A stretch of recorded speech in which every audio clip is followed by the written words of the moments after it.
Hello students, myself Prachi Maheshwari and today we going to start chapter number 23 Australia Geographical Features.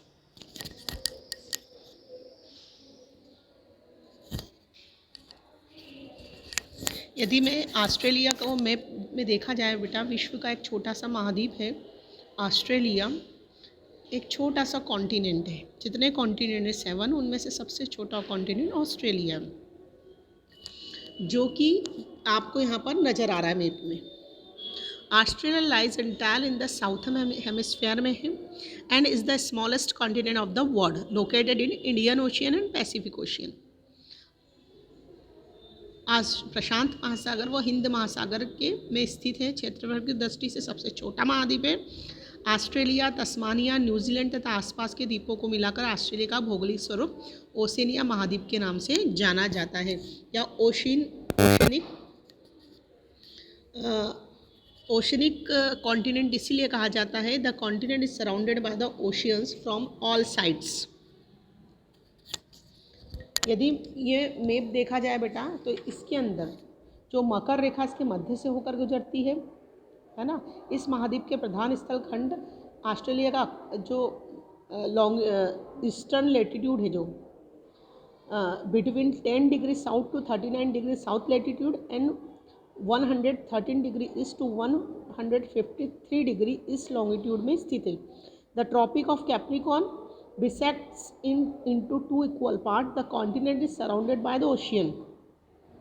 The area from the north to south 3200 kilometer and from west to east it's 3900 kilometer approximately. On the east, Australia is surrounded by the Coral Sea, Pacific Oceans and Tasmania Sea. On the north, New Guiana's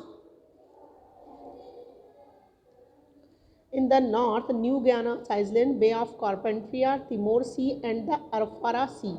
On the southwest Indian Oceans and the southwest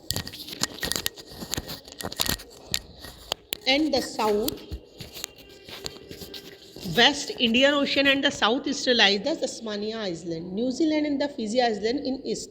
The main country of the continent Australia are New Zealand, Papua New Guinea and the Fiji. Australia is the only country in the world that covers the entire continents. It is also known as the island continent. The area of Australia is 76,850 square kilometer approximately. Surface. The major physical surface of Australia can be divided in 4 parts in the basis of structure. First is the western plateau, second is the central lowland, third is the eastern mountain range and fourth is the coastal plain.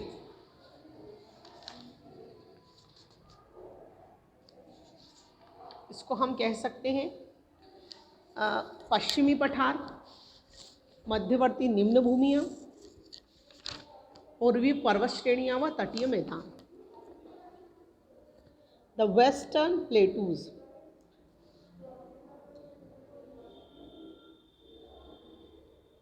The western part of Australia in a vast plateaus. It occupies nearly 2/3 of the continent due to lack of rain. Most of the plateau is desert. The northern part is occupied by the Great Sandy Desert and the southern part by Great Victoria Desert. The plateau is rich in mineral deposits and gold mines of a Coolgardie and the Coolgardies of the area are famous in the world. Australia का जो पश्चिमी भाग है बेटा, एक विस्तृत पठारी क्षेत्र है प्लेटू वाला, जो महाद्वीप के 2/3 भाग पर उत्तर से दक्षिण तक फैला हुआ है। यहाँ वर्षा की कमी है, कम रेनफॉल होता है, इसलिए कुछ भाग मरुस्थल है और कुछ सेमी डेजर्ट है। जो नॉर्थ भाग है उसमें ग्रेट सैंडी मरुस्थल है तथा दक्षिणी जो भाग है उसमें ग्रेट विक्टोरिया मरुस्थल है। यह क्षेत्र बहुत ही पुरानी ओल्ड रॉक्स से बना हुआ है। यहाँ अनेक खनिजों के भंडार हैं, जिसमें कालगुरली तथा कूलगार्डी सोने की खानें विश्व प्रसिद्ध है। सेकेंड है, नेक्स्ट इज द सेंट्रल लोलैंड्स यानी निम्न भूमियाँ। The central lowlands extend from Bay of Carpentaria in north across the continent to the southern shores of Australia. The biggest lake, Eyre Lake, is situated in this area. Area around the Eyre Lake is known as inland drainage area.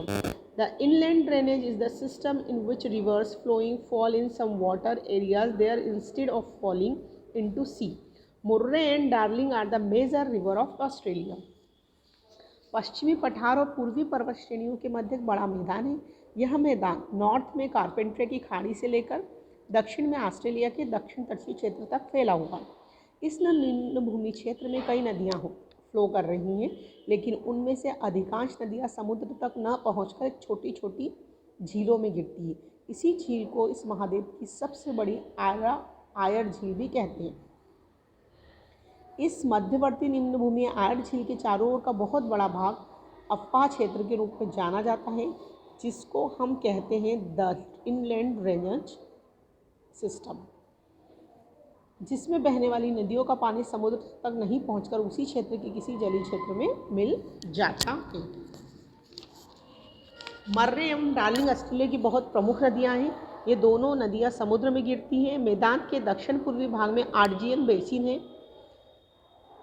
ठीक है, इस क्षेत्र में पताल तोड़ कुएं से जल प्राप्त होता है, जिसके कारण यहाँ पशुपालन का विकास अधिक हुआ है। The eastern mountain ranges, there is a parallel expansion of mountain ranges from the Cape York peninsula in the east coast to the Tasmania island in the south. They form a long belt of the high plateau and are known as the Great Dividing Range. कोसियोस्को is the highest peak in Australia. महाद्वीप का जो east part है, उत्तर में कैपियार्क महाद्वीप से दक्षिण में Tasmania द्वीप तक समांतर पैरेलल पर्वत श्रेणियाँ चली है बेटा। यहाँ ऊंचे ऊंचे पठारों की लंबी पट्टियाँ हैं, जिसे ग्रेट डिवाइडिंग रेंज कहा जाता है। यह पर्वत श्रेणियाँ दक्षिण में ज़्यादा नैरो हैं और ऊंची है। कोसियोस्को ऑस्ट्रेलिया का सबसे ऊंचा पर्वत शिखर है, highest peak of the Australia. Last range is the coastal planes. There is oceanic water all around the continent. Hence, there are a narrow coastal plain in the continent. महाद्वीप जो कॉन्टिनेंट में चारों तरफ से, जैसा कि अपन पहता ओसेनिक आइलैंड कहा जाता है, महासागरीय जल है, इसलिए महाद्वीप के चारों ओर सक्रिय समुद्र तटीय मैदान पाए जाते हैं। यहाँ समुद्री रेत और नदियों के मुहाने पे मिट्टी जल नेरो जो कोस्टल प्लेन की जो मिट्टियाँ हैं वह पाई जाती हैं। Great barrier reef along the northeast coast of Australia extend a very long coral reef known as a Great Barrier Reef. This world famous reef is the more than 1920 kilometers in length, and its distance from the coast varies from 11 to 100 kilometers. This coral reef has been formed as a result of the deposition of the skeleton of teeny insects coral. Australia का जो उत्तर पूर्वी तट है बेटा, वहाँ समुद्र में एक विशाल प्रवृत्ति या मूंगे की चट्टानें पाई जाती हैं, जिसको ग्रेट बैरियर रीफ कहा जाता है। यह विश्व प्रसिद्ध बैरियर रीफ है बिकॉज ऑफ दिस इसकी जो लेंथ है लगभग 1920 किलोमीटर है, जो तट से 11 किलोमीटर से लेके 100 किलोमीटर तक एक्सटेंड करी हुई है। इस जो कोरल रीफ से, जिसे प्रवाल भत्ती भी कहा जाता है, निर्माण प्रवाल नाम का बहुत छोटा एक जीव होता है, इसके अस्थि पिंजर जो स्केलेटन है उससे के जमाव से हुआ है, जो कि उथले जल में और स्वच्छ जल में ही समुद्रों के तट पर पाए जाते हैं। प्रवाल जीवों के मरने पर उनके अस्थि पिंजर अपने स्थान पर ही जमे रह जाते हैं और उनके ऊपर नए प्रवाल जन्म ले लेते हैं। प्रवाल के इन स्केलेटन के इस विशाल जमाव को ही ग्रेट बैरियर रीफ कहा जाता है। चूँकि ये जो कोरल है ये बहुत रंग बिरंगे जीव व वनस्पतियाँ होती हैं, इसलिए इसे देखने के लिए संसार के अनेक प्रकार से टूरिस्ट यहाँ आते हैं। कोरल चट्टानों तथा प्रवाल भित्ति को देखने के लिए पर्यटक शीशा युक्त पनडुब्बी यानी मैंने जैसा कि आपको बताया था सबमरीन है उसके अंदर देखने के लिए आता है। Climate of Australia continent. Australia lies in the southern hemisphere. The season of the Australia are opposite to those of northern hemisphere. On 22nd December, the straight sun rays fall in the Tropic of Capricorn. The rain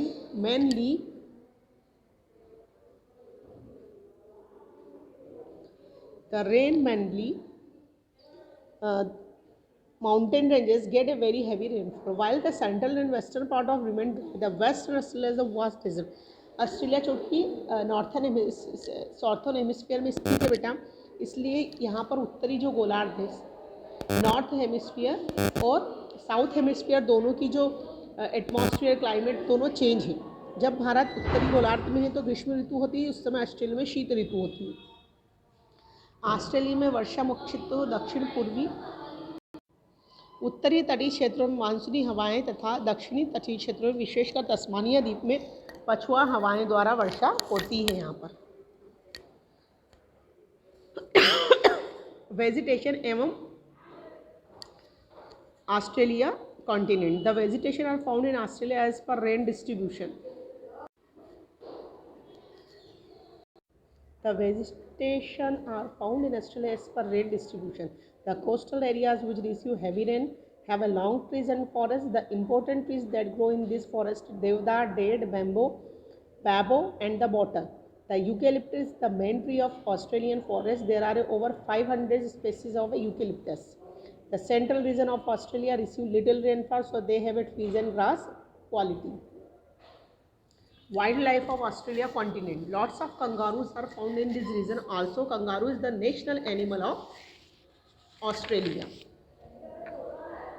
The emu is the large sized bird which cannot fly but can run fast. Lyre bird. This is one of the most beautiful bird of the world. Kookaburra. The kookaburra is called the laughing jackal because of its peculiar laugh-like call. Kiwi and the penguin are the famous bird of the New Zealand. Kiwi is the national bird of New Zealand. This cannot fly but run very fast. So okay, now this chapter is completed. Learn and read well. Thanks.